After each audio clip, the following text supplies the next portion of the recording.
I'm standing on the rooftop garden of the renovated Jenkins Building, watching the sunset paint the sky in warm hues. Below me, my family and colleagues mingle, their laughter and conversations floating up to where I stand.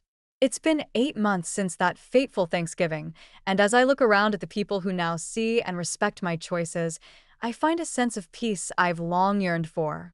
But it wasn't always like this. I remember that Thanksgiving like it was yesterday. I'm Lily, 36, and I've spent my life carving out a path that's different from my family's expectations. I live in New York City, working as a senior marketing director at a cutting-edge tech startup that's changing the game in virtual reality experiences. I love my job, the excitement of new projects, and the freedom that comes with a career I've built from the ground up. My family, on the other hand, has always had a different vision for me. My father, Henry, 65, is a retired lawyer. He's a man of tradition, believing that a stable job in a well-established firm, a marriage, and a family are the hallmarks of a successful life. My mother, Victoria, 62, is a homemaker who has dedicated her life to creating a warm and inviting home for the family. She's always been the one to drop subtle hints about my dating life and my lack of a real home in the suburbs. Then there's my sister, Mia, 33. She followed the traditional path perfectly. She graduated from college, got married at 26 to Ethan, a financial analyst, and they recently bought a beautiful house in the suburbs. They're talking about starting a family soon, and my family couldn't be happier. I drove 4 hours from New York to my parents' house on Thanksgiving Day. As I pulled into the driveway, the same old-fashioned colonial house with its manicured lawn and a giant inflatable turkey in the front yard greeted me. I took a deep breath, repeating my usual pre-holiday mantra, "Just get through today." Inside, the familiar smell of cinnamon, turkey, and my mother's special apple pie filled the air. Christmas music was already playing softly from the speakers in the kitchen. "There she is," my mother exclaimed, coming out of the kitchen in her apron, her hair perfectly styled. We were starting to worry. "Traffic was fine, Mom. I'm right on time," I said, giving her a hug. My father appeared from the living room, his reading glasses perched on his nose. "The prodigal daughter returns," he said with a smile that held a hint of expectation. "How's the big city treating you?" "It's good, Dad. I just landed a huge project," I replied. He shook his head slightly. "There's more to life than work, Lily." Mia and Ethan arrived soon after. Mia looked radiant in a green silk dress, her long hair falling in waves. Ethan was his usual polite self, giving me an awkward side hug. "The marketing whiz," he said. "How's the rat race in the city?" Before I could answer, my father led us to the living room for pre-dinner drinks. My mother had laid out photo albums on the coffee table, a tradition that was supposed to bring back happy memories but often served as a reminder of the good old days, when we were all under one roof.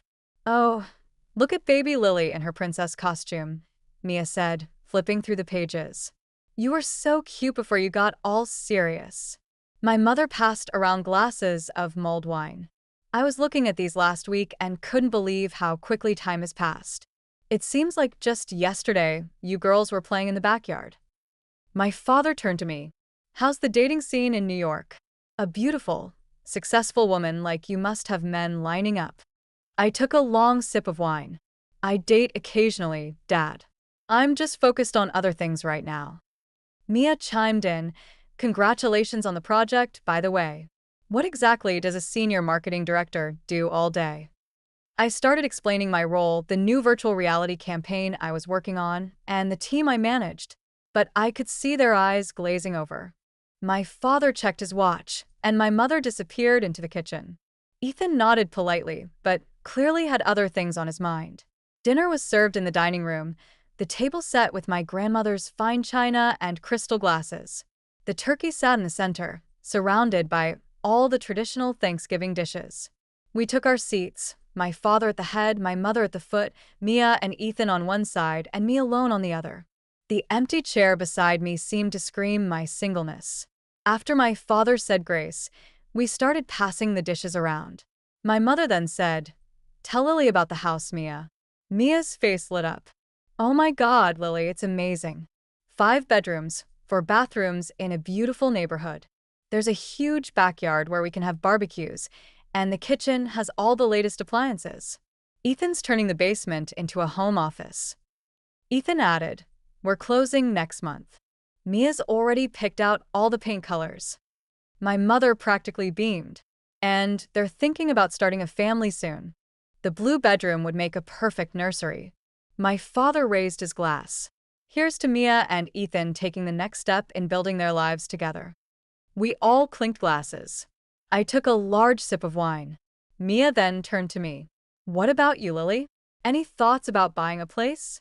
You must be doing well with that project. When will you settle down? The room fell silent. Every eye turned to me.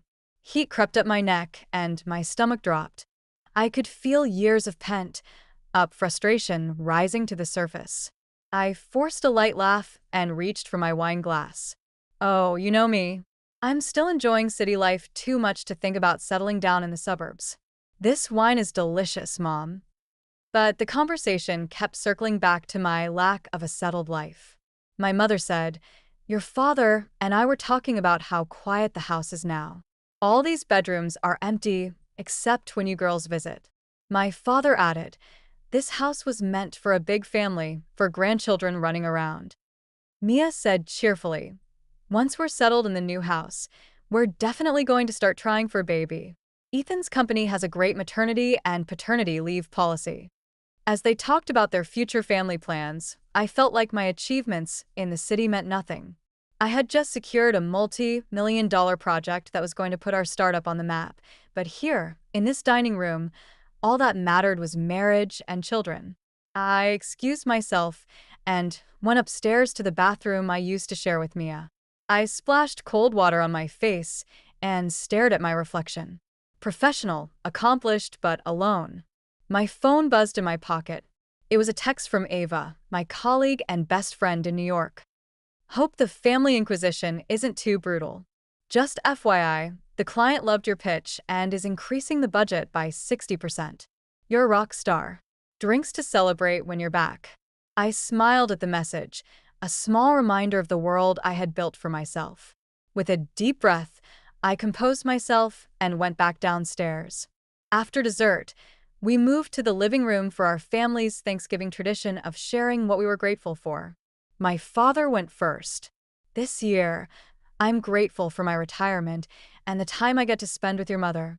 I'm also grateful that Mia and Ethan are building a wonderful life together." My mother took her turn. "I'm thankful for this home and our family. I'm especially grateful for Mia and Ethan's new house and the promise of grandchildren." Mia stood up, her hand finding Ethan's. "This year, I'm grateful for growth and new beginnings. I'm thankful for finding our forever home and for Ethan's support as we build our future. And I'm thankful for family, no matter what paths we choose." Then it was my turn. I took a deep breath, ready to say something safe and neutral. But before I could speak, Mia interrupted. "Oh, I almost forgot to mention. Our new house has a great guest room. Lily, if you ever want to visit for a while, you could work from there. It might give you a taste of life outside the city." Something inside me snapped. "What I'm grateful for," I said, my voice unnaturally calm, "is the strength to build a life that fulfills me, even when it doesn't match other people's expectations." The room fell silent. My mother's eyes widened, and my father shifted uncomfortably. I continued, my voice growing stronger. "For years, I've sat at this table and listened to your comments about my choices. About my apartment being empty, about my job being just a phase. But my career is my passion. I've built a team, landed major clients, and made a difference in the industry. And yet, all you seem to care about is whether I'm married and have children." My mother started to speak, but I held up my hand. "Please let me finish. I love you all, and I know you want what's best for me. But there's an assumption in this family that there's only one way to be successful. I'm asking you to respect my choices and see that my version of success is just as valid as yours." The silence that followed was deafening. My mother's eyes filled with tears, my father's jaw clenched, and Mia looked both shocked and offended. My father finally said, "You're being overdramatic. Nobody is dismissing your career, but you need to consider the realities of life. You're 36. That's exactly the problem, Dad. You assume I want the same things you did. I'm happy with my life, and I don't need a partner or children to validate it." Mia stood up, her voice tight. "I was just asking a simple question. I didn't realize it would trigger this whole speech." "It wasn't a simple question, Mia. It was a loaded one, and you know it. You've always made me feel like my choices are wrong," I said, my anger rising. My father stood up, his voice stern. "That's enough, Lily. You're ruining Mia's moment. She's excited about her new home." I grabbed my coat. "I think I need some air. I'll be back later." And with that, I walked out into the cold November night, leaving behind my mother's distressed cries and my father's angry shouts. I drove around aimlessly for a while, eventually ending up at a park where Mia and I used to play as kids. I sat on a bench, watching the stars. I wondered if I had gone too far, said too much. But there was also a sense of relief, of finally speaking my truth.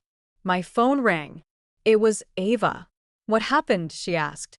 I told her the whole story, and she listened patiently. "First of all, I'm proud of you for standing up for yourself. Second, everything you said was valid.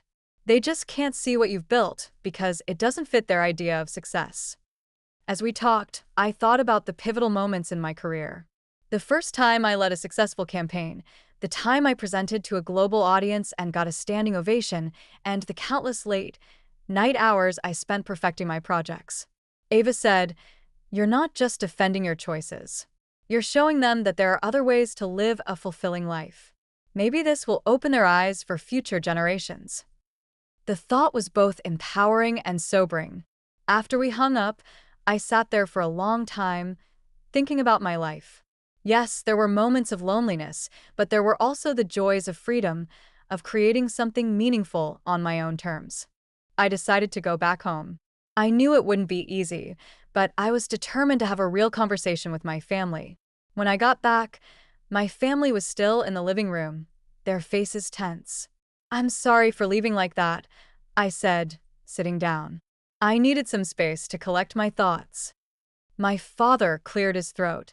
"Lily, we understand you're proud of your career, but your reaction tonight was out of line." I took a deep breath. "Dad, it's not just about tonight. It's about years of feeling judged. My life choices are valid, and I need you to respect them." Mia spoke up, her voice softer. "Maybe I've been insecure about your success. Your life seems so glamorous, and sometimes I wonder if I limited my options by settling down so early." My father nodded. "I may have been too traditional in my thinking. Your mother and I built our lives a certain way, but we need to understand that your happiness might look different." My mother reached for my hand. "We can try to do better, Lily. We really do want you to be happy." I smiled. "And I'll try to be less defensive. I know your questions come from love." As I began to tell them about my new project at work and the plans for the Jenkins Building renovation, I noticed a change in their expressions. They were asking genuine questions, showing interest in my world. Over the next few months, things slowly changed. My mother joined a business, women's book club, trying to understand my career better. Mia started taking online courses in graphic design, exploring her own interests. The Jenkins Building project was a huge success. When it opened its doors, my entire family was there for the ribbon-cutting ceremony. A young entrepreneur came up to me and said, "This changed everything for me and my daughter. Thank you." That evening, as I stood on the rooftop garden, surrounded by my family and colleagues, I knew that my path, though different, was authentically mine. True happiness, I had learned, comes from living in alignment with your own values and purpose, and success has many definitions. Have you ever had to defend your life choices to your family? How did you handle it? Share your experiences in the comments below. And if this story resonated with you, please like, subscribe, and share it with someone who might need to hear that their path is valid, too.